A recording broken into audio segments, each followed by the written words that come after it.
አረ እስቲ አንድ የሚያስቅ ነገር ልንገራችሁ የገጠመኝንና ትናንትና ሰፈር ለቅሶ ያልሰማሁት ነበር። ልጃቸው አብሮኝ ተምሮ ላይ እኛ ሰፈር ናቸውና አረ ድረሽ ምናምን አሉኝና አብራኝ ጓደኛዬም ነበረች፣ ያክስቴም ልጅ ነበረች። ገባን። ስንገባ እኔ ለለቅስ ፕሮግራም አልነበረኝም።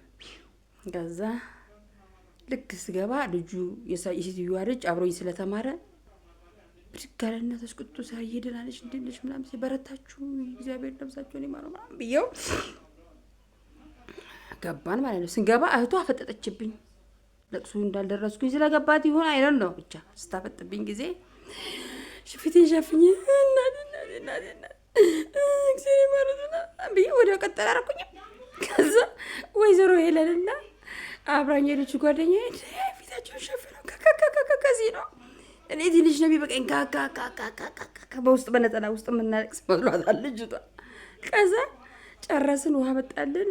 ጨጓራ እየተቀበልኩኝ ቆሎ ዳቦ ሲመጣ ጨጓራዬን አሞኛል ምናምን ብዬ ጠቀስኳቸውና ስንወጣ ልጁ ቴንኪው ሳርዬ ቴንኪው ሲለኝ እኔ ደግሞ ቀሺ እግዚአብሔር ያጽናችሁ ምናምን ብዬ ስንወጣ ገና ከውጪ ያለ መሳቅ ጀመረ።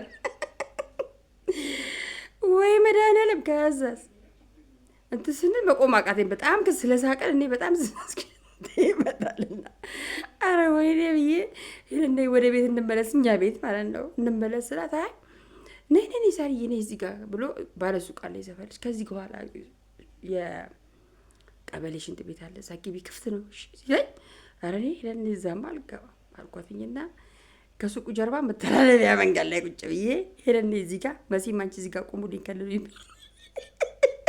ይስቃሉ። እሺ ሸና ሳርዬ እሱ እኮ መተላለፊያችን